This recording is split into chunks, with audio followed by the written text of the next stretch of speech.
Selamat datang di channel Simar Imam. Sembari mendengarkan tinggalkan like dan komentarnya bosku.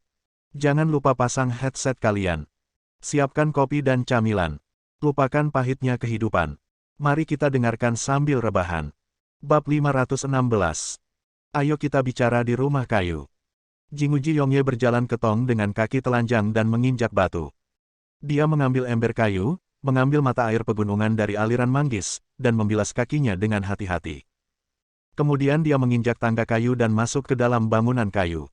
Chen Feng menghela nafas, berjalan ke mata air dan melepas sepatunya. Seperti Jinguji Yongye, dia mencuci kakinya sebelum naik ke atas. Setelah mengambil beberapa langkah, dia mengingatkan beberapa orang ini mengidap misofobia, dan penyakitnya sangat serius, jadi kalau mau naik harus cuci kaki dulu, kalau tidak, kamu tidak akan bisa masuk ke pintu di atas. Ada dua jenis misofobia fisik dan misofobia mental. Jinguji Yongye menderita keduanya, dan keduanya sakit parah. Jinguji Misa secara alami mengetahui sifat kakaknya, dan seperti Chen Feng, dia mencuci kakinya. Kirigaku Zaizu bosan dan tidak punya niat untuk naik. Tapi Liu Jingbai sangat penasaran. Saya penasaran dengan Jinguji Yongye, dan saya juga penasaran dengan masa lalu Chen Feng dan Jinguji Yongye. Terlepas dari kabut, dia juga pergi ke mata air jernih untuk mengambil air di ember kayu. Dia melepas sepatunya dan bergegas berdiri, mendengar desisan dan menghirup udara dingin. Mata air pegunungan terlalu dingin. Perasaan dingin tiba-tiba mengalir ke dahinya. Melihat Liu Jingbai hendak naik, Kirigaku Zaizu menghela nafas dan juga mencuci kakinya lalu naik. Begitu saja, keempat orang itu naik ke atas. Di lantai satu terdapat ruangan yang sangat sederhana hingga hanya terdapat satu meja. Ada kertas nasi, pulpen, dan tinta di atas meja, serta banyak kaligrafi yang tergantung di dinding kayu, banyak di antaranya adalah puisi kuno Tiongkok yang terkenal. Di tengahnya terdapat karakter Zen berukuran besar dengan guratan yang kuat. Jelas sekali, Jinguji Yongye menyukai kaligrafi di hari kerja. Jinguji Yongye berlutut di depan meja, mengambil kain lap, dan menyeka kembali meja yang sudah bersih itu. Dia berkata, "Gila, saya bukan lagi pemuda yang penuh gairah seperti dulu. Ketika saya memasuki gerbang gunung, saya telah memutuskan semua hal duniawi. Saya tidak lagi memiliki ikatan keluarga, kasih sayang, atau cinta. Saya hanya ingin untuk merasa nyaman di gunung yang dalam ini. Melayani Sang Buddha akan mengakhiri hidupmu. Itulah sebabnya aku tidak bisa turun gunung, apalagi menjadi pemimpin sekte. Maaf mengecewakanmu." Chen Feng duduk bersila di tanah dan mengabaikan apa yang dikatakan Yongye di kuil Senguo, malah dia menoleh dan melihat sekuntum bunga mekar di sudut. Bunga itu sangat aneh, kelopaknya mempunyai dua warna. Satu putih dan satu merah muda. Bunganya mekar dengan 4 kelopak, tersebar dan terjerat. Bunga cinta itu sulit tumbuh. Melihat betapa indahnya bunga ini mekar, menurutku butuh banyak usaha darimu. Sepertinya apa yang kamu katakan tentang memotong cinta duniawi dan mengakhirinya semua adalah kebohongan. Kalau begitu bukankah bunga-bunga favorit wanita itu? Tanya Chen Feng. Jinguji Yongye mengangkat matanya, dan mata biru mudanya sedikit berkedip. Chen Feng langsung menyampaikan maksudnya, membuatnya tidak bisa berkata-kata dan tidak dapat membantah. Hanya bisa diam. Semakin dia diam, dia jadi semakin bingung. Setelah beberapa tahun berkultivasi murni, pikiran saya masih tidak sabar. Ini membuatnya sedikit kesal. Jinguji Misa akhirnya mau tidak mau bertanya, "Saudaraku, apa yang terjadi padamu dan ayahmu? Dan siapa wanita yang dia sebutkan? Aku tidak percaya ada wanita di dunia ini yang bisa menyakitimu. Kamu adalah yang paling kakak yang sempurna di hatiku." Dia benar-benar tidak percaya wanita seperti apa di dunia ini yang layak untuk kakaknya. Dengan kata lain, wanita seperti apa yang bisa menyakiti perasaan kakaknya? Menghadapi pria sempurna, wanita mana yang bisa begitu kejam? "Misa, maafkan aku." Jinguji Yongye meminta maaf hingga membuat Misa Jinguji yang menangis tiba-tiba tertegun. Permintaan maaf ini terlalu lembut. Kamu tidak bisa mengurus urusan saudaraku, dan aku tidak akan mengurus hal-hal itu dalam hidup ini. Dalam hatiku, hanya ada Buddha. Alasan kenapa aku memintamu datang menemuiku hari ini adalah karena aku berhutang nyawa pada orang gila itu. Itu saja. Itu saja, jika kamu ingin meyakinkanku untuk turun gunung, kamu mungkin benar-benar kecewa. Jinguji Yongye berkata dengan tenang. Sepertinya dia berhati batu dan bertekad bulat. Apakah kamu tidak peduli lagi dengan Shenzong? Air mata Misa Jinguji akhirnya jatuh, aku ingat apa yang pernah kamu katakan, kamu akan mewarisi posisi pemimpin sekte dari ayahmu dan kamu akan meneruskan Shenzong. Orang-orang yang percaya pada Shenzong.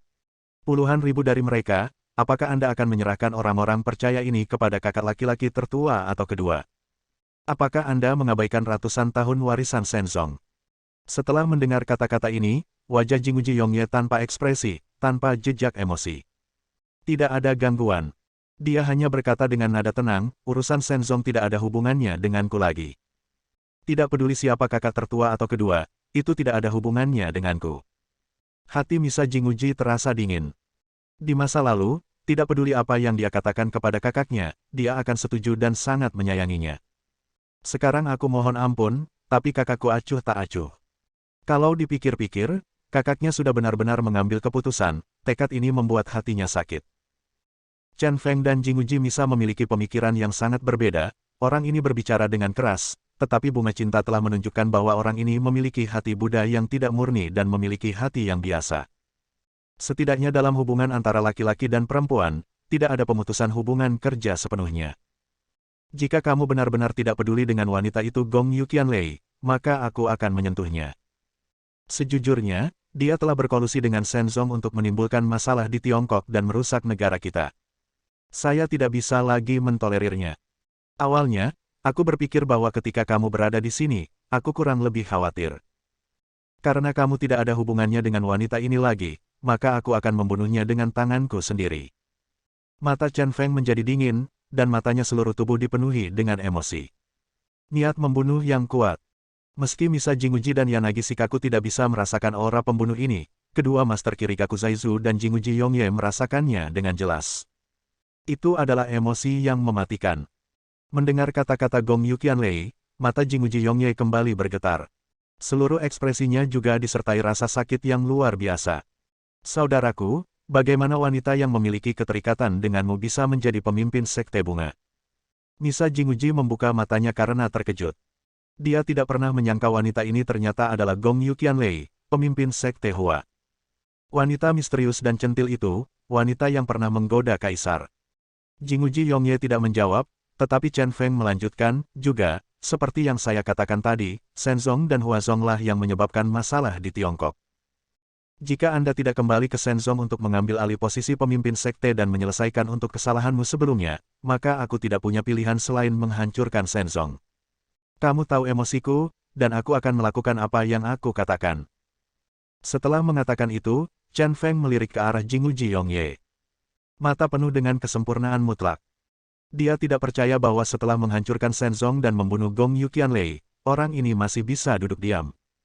Inilah hal-hal yang paling dipedulikan orang ini. Sebelum Jinguji Yongye dapat berbicara, Jinguji Misa tidak bisa duduk diam, menunjuk ke arah Chen Feng dan berteriak, kamu pikir kamu ini siapa, dan mengapa kamu pikir kamu menghancurkan Shenzong? Shenzong adalah sekte terbesar di Jepang. Ada puluhan dari ribuan orang percaya, bisakah kamu menghancurkan mereka jika kamu mau? Dipengaruhi oleh keluarganya, dia juga memuja Shenzong secara spiritual dan tidak bisa mentolerir fitnah orang lain. Belum lagi seseorang ingin menghancurkan Shenzong. Diam. Chen Feng tiba-tiba berteriak dingin dan menatap Jinguji Misa dengan mata pembunuh. Ketika Jinguji Misa yang sombong melihat mata itu, dia secara naluriah merasakan hawa dingin di hatinya dan dipenuhi rasa takut. Itu naluri fisik, karena mata Chen Feng sangat mengintimidasi. Bab 517. Mata pembunuh itu membuat Misa Jinguji takut untuk berbicara. Tidak hanya Jinguji Misa, tetapi Liu Jingbai juga merasakan sedikit ketakutan. Dia belum pernah melihat saudara laki-laki Chen yang begitu menakutkan. Orang gila, kamu memaksaku. Ekspresi Jinguji Yongye menjadi sedikit dingin. Apakah menurutmu aku bercanda? Wajah Chen Feng tetap serius saat dia berkata, persahabatan antara kamu dan aku adalah persahabatan hidup dan mati. Aku tidak akan menyembunyikannya darimu. Apa yang telah dilakukan Shenzong dan Huazong sudah besar.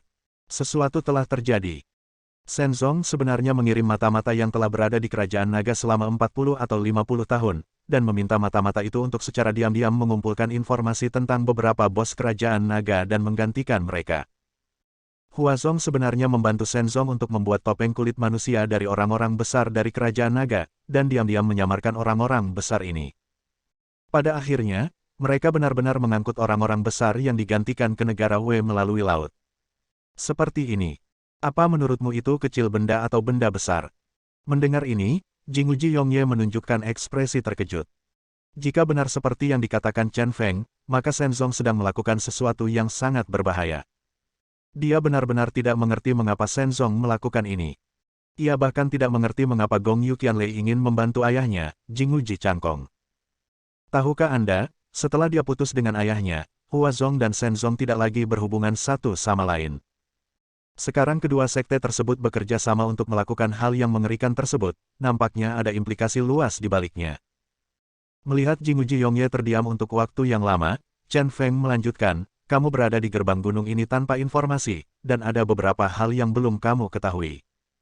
Sejujurnya, 3 tahun lalu, aku dijatuhi hukuman mati oleh Mahkamah Internasional untuk misi di Kerajaan Naga. Dia diadili dan dipenjarakan di penjara Guantanamo. 3 tahun, saya dipenjara selama 3 tahun penuh sebelum saya bebas. Dan tahukah Anda, misi saya dalam misi itu berbahaya, dan saya dikelilingi oleh banyak orang yang menakutkan dan kekuatan yang menakutkan. Terjadi tumpang tindih, dan pada akhirnya saya menodai langit dengan darah, menciptakan sensasi internasional tentang insiden darah surgawi. Dan dalam insiden darah surgawi ini, saya benar-benar menemukan bayangan seseorang dari Shenzong. Insiden darah surgawi menjadi rahasia seluruh dunia. Juga menjadi simpul di hati saya. Dari 5 saudara laki-laki saya, 4 meninggal dan 1 lagi dinonaktifkan. Saya bahkan tidak mengerti apa yang sedang terjadi dalam insiden Tianshui sekarang. Mereka benar-benar dipermainkan seperti monyet. Apakah menurutmu aku akan melepaskan Shenzong? Jinguji Yongye menjadi semakin terkejut dan bergumam, kamu telah dipenjara selama 3 tahun. Luar biasa, kamu telah menderita. Di matanya, Chen Feng adalah eksistensi tak terkalahkan yang tidak ada seseorang dapat menundukkannya. Dipenjara selama 3 tahun sungguh tidak terbayangkan. Tidak masalah apakah itu menyakitkan atau tidak. Chen Feng melambaikan tangannya dan berkata, jangan bicara omong kosong. Kamu tahu bahwa aku memiliki temperamen yang lugas. Kamu berhutang nyawa padaku. Aku harap kamu dapat membantuku dan perlakukan itu sebagai balasan atas kehidupan itu. Shenzong hanya pemimpin sekte yang mengetahui kisah mendalam tentang tugas mengubah dewa. Saya tidak tahu mengapa ayahmu melakukan hal yang tabu seperti itu. Hanya ketika kamu menjadi pemimpin sekte barulah kamu bisa hentikan tugas mengubah dewa dan selamatkan orang-orang yang dipenjara itu. Jika tidak, saya pasti akan menghancurkan Shenzong. Juga, hanya jika Anda menjadi pemimpin sekte, dan Anda kurang dari 10 ribuan orang di Shenzong, bisakah Anda membantu saya mencari tahu apa yang terjadi saat itu? Hanya dari mulut orang Shenzong dalam insiden Tianshui saya dapat mengetahui seluk-beluk insiden Tianshui. Pikirkan baik-baik, itu semua tergantung padamu. Dan jika kamu tidak setuju, itu sangat sederhana. Aku akan melakukannya dengan caraku sendiri, yaitu dengan tinjuku. Jika saatnya tiba, ayahmu, saudara laki-lakimu, Shenzong, dan Gong Yuqianlei, aku tidak akan membiarkan satupun dari mereka pergi.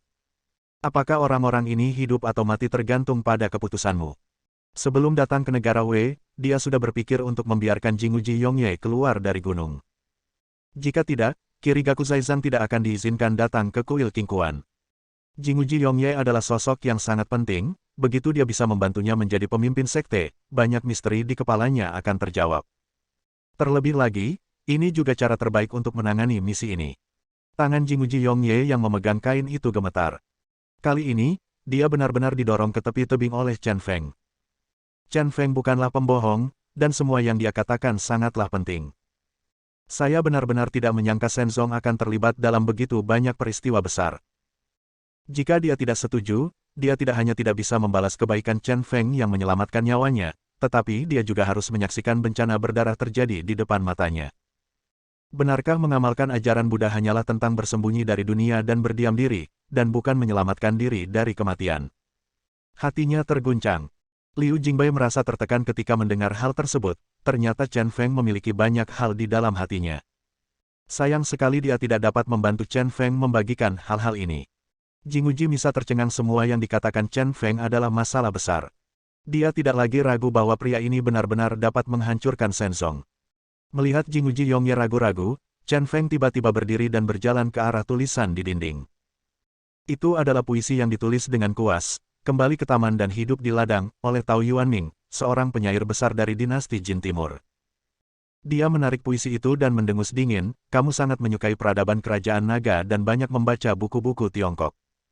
Kenapa kamu menyukai lagu, kembali ke taman dan hidup di ladang? Yong Ye dari kuil Jinguji merasa bingung dan berkata, Tao Yuanming tidak sujud untuk 5 takaran beras, kembali ke alam, dan semangatnya terhormat. Bah!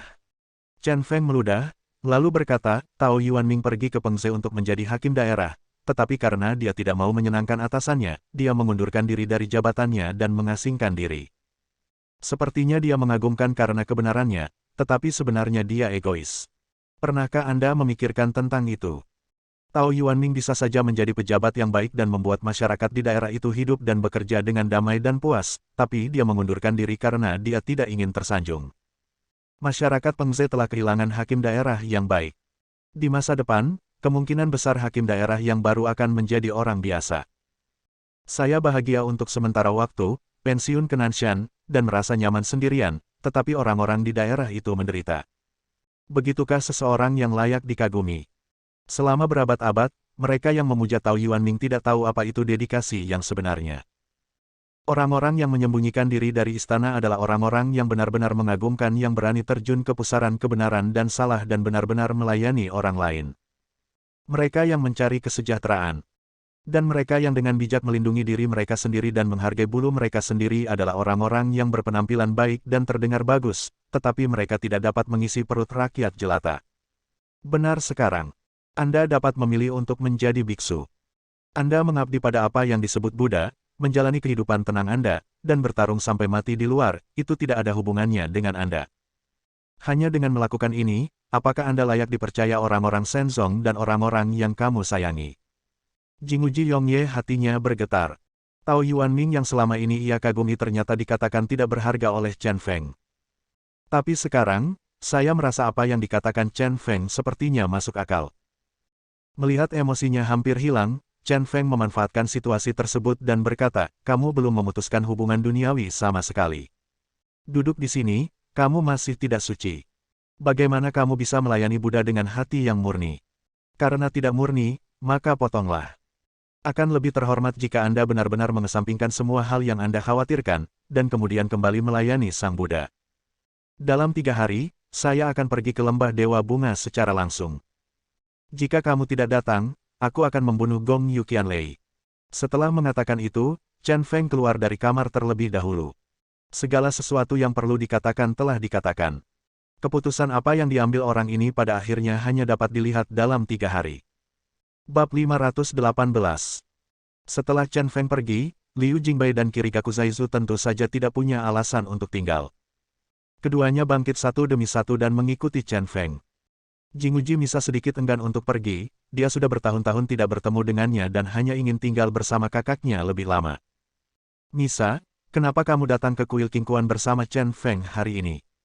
Setelah Chen Feng pergi, Jinguji Yongye bertanya dengan sedikit aneh. Dia selalu merasa bahwa waktu kedatangan adiknya adalah suatu kebetulan. Jinguji Misa menjawab dengan jujur, Shenzong datang ke Tiongkok dengan seorang Tionghoa bernama Bisu. Dia sangat kuat. Dia menggunakan Corolla untuk balapan di Gunung Akina dan mengalahkan Akimichi Koji yang mengendarai Lamborghini. Di sini, dia sengaja menyembunyikan fakta bahwa dia juga kalah dalam permainan, tidak ingin saudaranya mengetahui bahwa dia kalah pada malam pertamanya.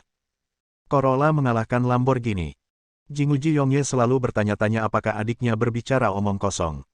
Dia juga menyukai balapan saat itu, dan saudara perempuannya juga belajar balapan darinya. Mengatakan Corolla bisa mengungguli Lamborghini memang agak keterlaluan. Tapi terlepas dari kebenaran masalahnya, terlihat jelas dari mata kakakku bahwa dia tertarik pada pria itu. Ya, bukankah ini luar biasa? Jinguji Misa berkata dengan pikiran yang belum selesai, awalnya aku tidak ingin datang ke kuil Qingquan, tetapi orang bisu itu berkata kepadaku bahwa aku dapat bertemu denganmu hari ini, jadi aku datang. Saya tidak menyangka hari ini saya akan datang ke kuil Qingquan. Saya benar-benar melihat saudara saya. Pembicaranya tidak disengaja, tetapi pendengarnya disengaja. Jinguji Yongye merasa segalanya menjadi semakin aneh. Dia bergumam pada dirinya sendiri, mungkinkah itu jebakan lain yang dibuat oleh orang gila. Meskipun dia tidak 100% yakin, dia memiliki tebakan 50% hingga 60%. Dia mengenal Chen Feng dengan sangat baik, betapapun rumitnya masalahnya, di tangan Chen Feng, itu hanyalah permainan catur. Orang ini adalah seorang veteran dalam catur. Seringkali sejak awal, lusinan langkah di masa depan telah diprediksi. Singkatnya, dia adalah pria yang tidak berperang tanpa persiapan. Tampaknya pemilihan pemimpin sekte baru oleh Shenzong telah direncanakan oleh orang ini. Memikirkan hal ini, dia memperingatkan Misa Jinguji, Misa, turun gunung bersama Chen Feng. Ingat, jika Chen Feng memintamu melakukan sesuatu, kamu harus mendengarkannya. Apakah kamu mengerti? Tapi, Jinguji Misa sangat bingung. Bukan apa-apa. Jinguji Yongye menyela adiknya, percayalah, turun gunung. Jinguji Misa menelan kata-kata di bibirnya. Dia tidak bisa menahan diri untuk melangkah maju dan memeluk kakaknya. Setelah Chen Feng dan yang lainnya turun ke aula utama, Liu Jingbai mau tidak mau bertanya dengan rasa ingin tahu, Saudara Chen, apakah Anda dan biksu ini saling kenal sebelumnya? Semua orang tadi sedang bercakap-cakap dalam bahasa Jepang. Meskipun dia memakai earphone penerjemah, dia hanya bisa mendengar garis besarnya saja. Hal-hal spesifiknya juga tidak jelas. Kamu sepertinya tersipu ketika melihat Jinguji Yongye tadi. Chen Feng tiba-tiba bercanda. Liu Jingbai tiba-tiba panik dan buru-buru menjelaskan, tidak, itu aku yang baru saja, Saudara Chen, kamu tahu, perasaanku padanya bukan laki-laki dan perempuan, aku hanya melihat bahwa dia tampan. Dia hanya takut Chen Feng salah paham. Bukan apa-apa, tidak perlu dijelaskan, aku mengerti. Chen Feng tertawa, dan dia secara alami mengerti bahwa cinta Liu Jingbai pada Jinguji Yongye bukanlah antara pria dan wanita. Sangat sedikit wanita yang bisa tetap tenang saat melihat pria ini. Sekilas saja, pria ini telah membuat banyak wanita tersipu. Jinguji Yongye adalah pria yang suka makan sebanyak yang dia bisa, dan hanya sedikit orang di dunia yang bisa menandinginya. Sebelumnya, dia dan aku bersama, dan kami disebut sebagai dua pria paling tampan. Mereka berdua adalah pria muda yang tampan dan berkuasa. Tetapi saya harus mengatakan bahwa dari segi penampilan, saya masih sedikit tertinggal darinya. Mendengar kalimat ini, Liu Jingbai tiba-tiba tertawa. Dia menutup mulutnya dan tertawa, Saudara Chen juga terkadang mengaku kalah. Chen Feng berkata tanpa daya, tidak ada gunanya jika kamu tidak mengaku kalah, Tuhan telah mengatur perintahnya. Entahlah, dulu pria ini punya rambut, jadi dia semakin tampan, dia membuat keributan kemanapun dia pergi, dan wanita-wanita itu gila-gilaan, mencoba memberinya bayi. Pada titik ini, dia melirik ke belakang dan menemukan bahwa Misa Jinguji mengikutinya. Kemudian dia dengan sengaja beralih ke bahasa Jepang dan melanjutkan, Jinguji Yongye sangat populer di kalangan wanita, tapi dia tidak pernah tertarik pada wanita manapun.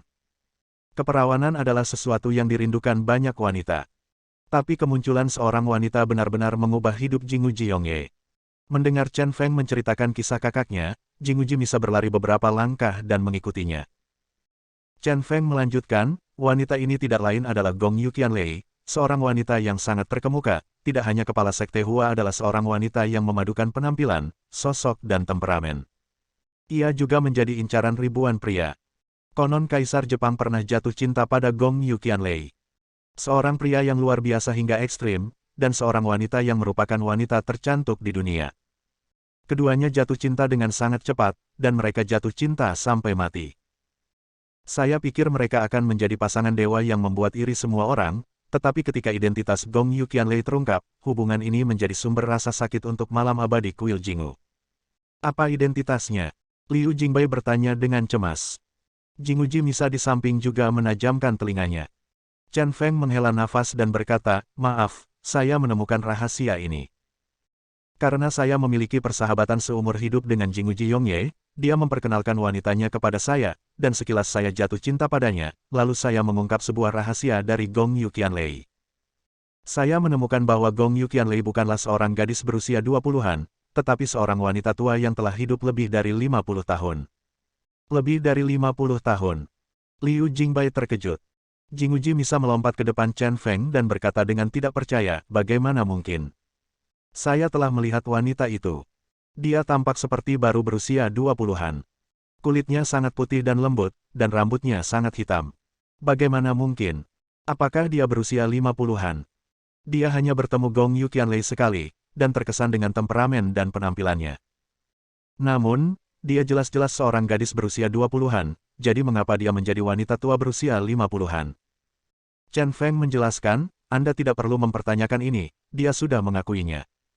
Apakah menurut Anda seorang wanita berusia 50-an memiliki sedikit banyak perselingkuhan? Belum lagi dia adalah wanita terkemuka, dia selalu memiliki hubungan cinta. Ada banyak pria di sekitar. Pada saat itu, Jinguji Yongye sudah memiliki hubungan fisik dengan Gong Yu Qianlei. Jinguji Yongye adalah orang dengan misofobia, dan misofobia mentalnya bahkan lebih buruk. Dia tidak bisa menerima Gong Yu Qianlei. Di usianya yang dulu dia menangis, dia tidak bisa menerima kenyataan bahwa pihak lain memiliki banyak pria. Kejadian ini sangat menyiksanya hingga dia tidak tahan untuk hidup. Dan yang paling menyakitkan hal baginya adalah dia mengetahui bahwa ayahnya, Jinguji Changkong, sebenarnya berhubungan dengan Gong Yu Qianlei juga berselisih.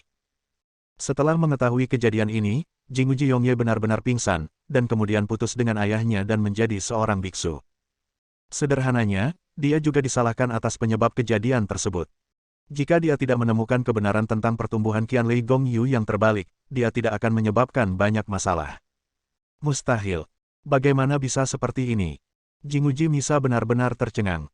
Dia tidak pernah menyangka bahwa perpisahan antara kakaknya dan ayahnya akan terjadi karena alasan seperti itu.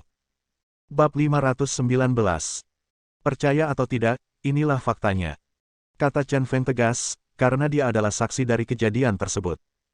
Apa yang terjadi saat itu sungguh luar biasa. Seorang wanita berusia 50-an tampak seanggun gadis berusia 20-an. Tidak ada yang bisa mempercayainya. Dia tahu bahwa Misa Jinguji memiliki hubungan yang mendalam dengan kakaknya dan tidak dapat menerima kenyataan ini. Terutama wanita Gong Yu Qianlei yang pernah menjalin hubungan dengan ayahnya Jinguji Changkong ketika dia masih muda. Hal ini membuat hubungan Jinguji Yongye dan Gong Yu Qianlei menjadi eksistensi yang melanggar etika dan moral. Yang satu adalah saudara laki-laki saya dan yang lainnya adalah ayah saya. Kejadian ini pasti membuat Jinguji Misa sangat kesakitan. Chen Feng menghela nafas dan berkata, hal yang paling tersiksa dalam masalah ini adalah Jinguji Yongye. Dia adalah orang yang pendiam dan histerofil spiritual. Dia mengejar kesempurnaan dan tiba-tiba menemukan bahwa perasaannya bertentangan dengan etika. Dia ditipu, dan dia tidak tahan di dalam hatinya. Tapi aku merasa jauh lebih lega saat melihatnya kali ini. Meditasi bertahun-tahun juga membuatnya banyak tenang. Namun, Jinguji Yongye ingin menyelesaikan masalahnya. Dia masih punya untuk turun gunung dan menghadapi segala yang harus dia hadapi. Jika tidak, apalagi mengamalkan ajaran Buddha, simpul di hatinya akan selalu terpelintir dan tidak nyaman. Kata-kata terakhir ini tentu saja ditujukan kepada Misa Jinguji. Alasan Misa Jinguji datang ke kuil Qingquan adalah karena ada beberapa hal yang harus dilakukan gadis ini. Hati Jinguji Misa berdegup kencang. Dia bisa merasakan kepedihan kakaknya, dan itu membuatnya ikut menderita. Tapi kakakku tidak mau turun gunung. Dia mengerutkan kening dalam-dalam. Itu adalah keinginan terbesarnya untuk membiarkan kakaknya turun gunung. Singkatnya, dia tidak pernah ingin kakaknya tinggal di gunung dan menjadi biksu. Namun, percakapannya dengan kakaknya barusan membuatnya merasa hatinya tidak mudah terguncang. Bukannya dia tidak mau, tapi dia terbelenggu oleh obsesi terakhirnya. Chen Feng menyipitkan matanya dan berkata, menurutku, hubungan duniawinya belum sepenuhnya terputus. Bunga cinta adalah cinta yang paling disayangi Gong Yu Qianlei. Jika dia menyukainya, itu berarti dia masih memiliki wanita itu di hatinya. Dan Shenzong masih memiliki urusan ayah, dan dia belum melepaskannya. Singkatnya, dia butuh keberanian sekarang, keberanian untuk bergegas turun gunung. Tapi kenapa? Beri dia keberanian. Jinguji Misa bertanya dengan mata berbinar. Chen Feng memfokuskan matanya dan berkata, aku telah memberikannya kepadamu. Itu akan menjadi lembah dewa bunga dalam 3 hari. Jika dia tidak datang, aku akan membunuh Gong Yu Qianlei. Aku tidak percaya dia bisa duduk diam. Bukankah aku memaksanya turun gunung? Ini dia. Mendengar perkataan Chen Feng, nafas yang tertahan di dada Jinguji Misa sedikit mengendur. Jika itu masalahnya, itu yang terbaik.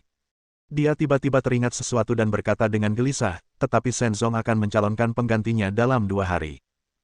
Bahkan jika saudara laki-laki saya turun gunung dalam 3 hari, dia tidak akan bisa mengejarnya. Ini tentu saja diharapkan oleh Chen Feng.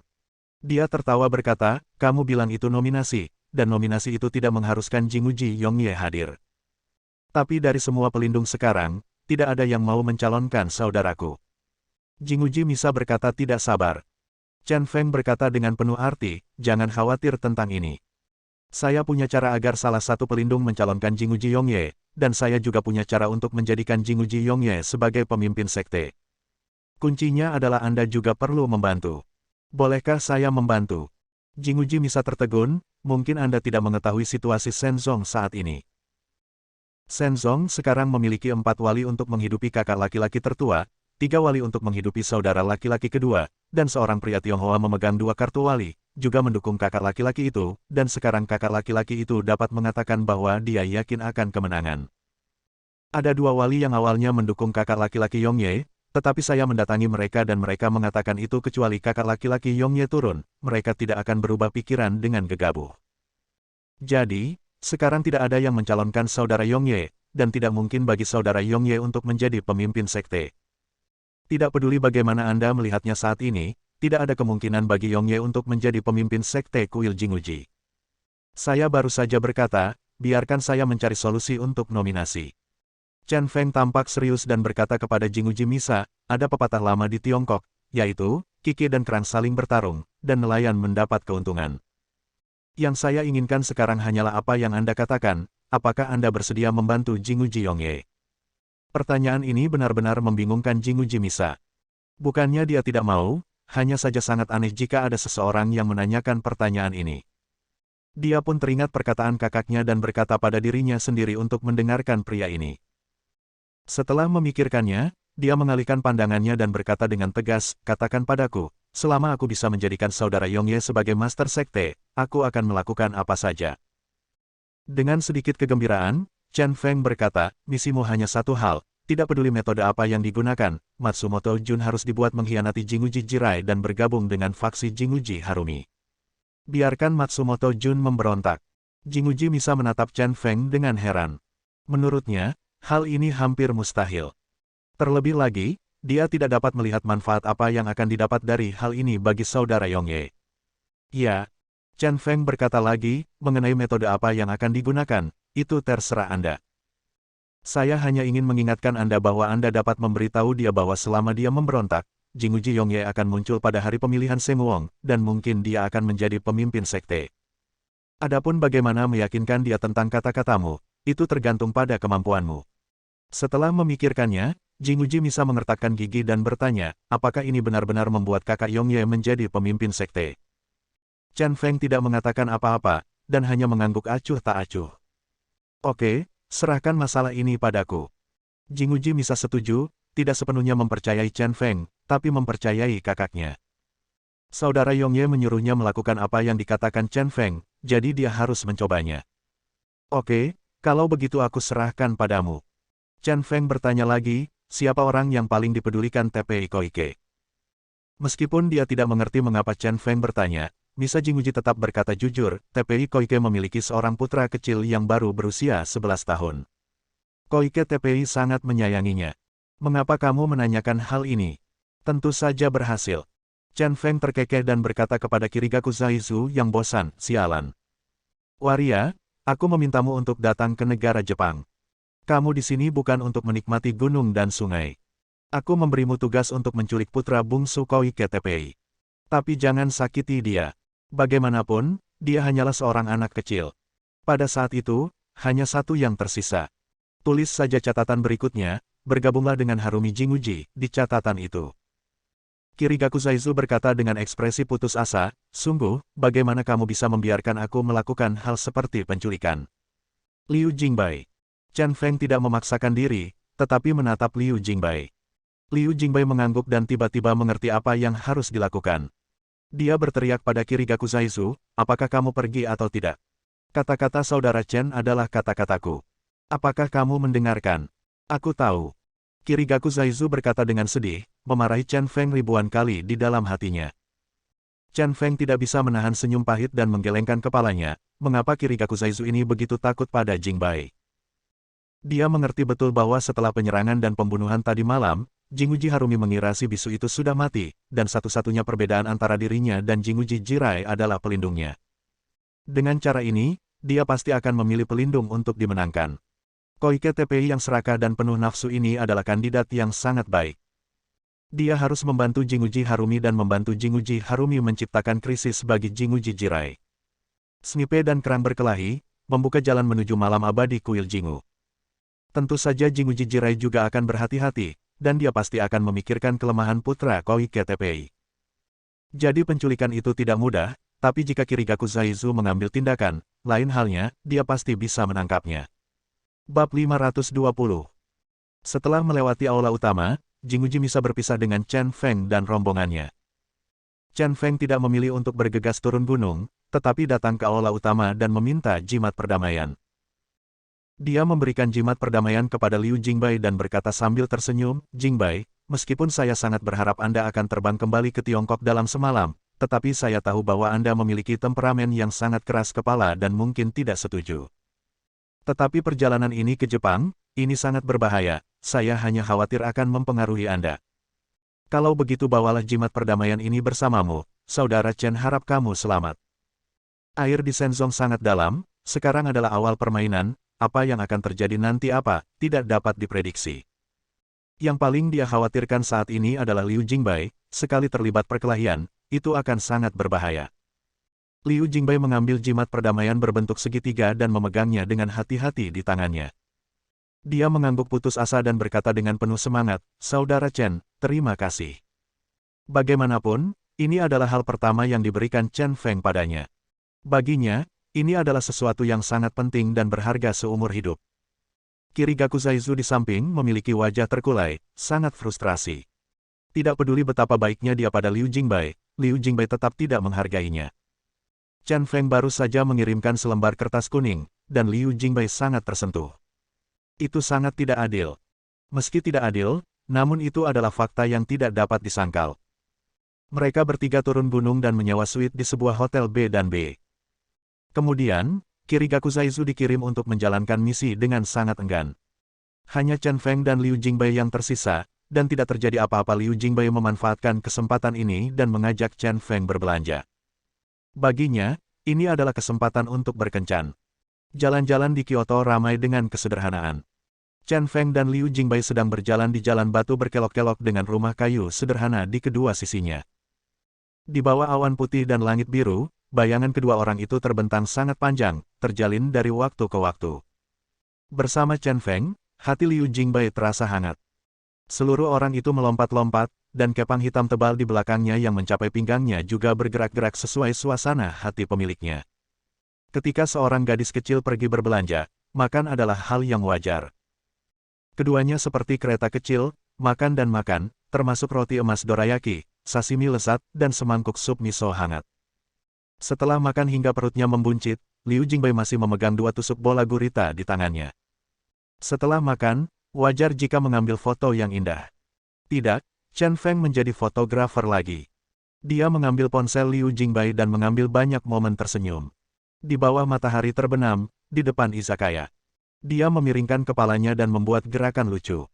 Saat memotret, Chen Feng tiba-tiba menemukan bahwa Liu Jingbai di kamera sangat cantik. Dia tidak bisa menahan diri untuk tidak memperbesar dan melihat beberapa kali lagi. Gadis jangkung dan imut ini membuatnya tersenyum entah kenapa.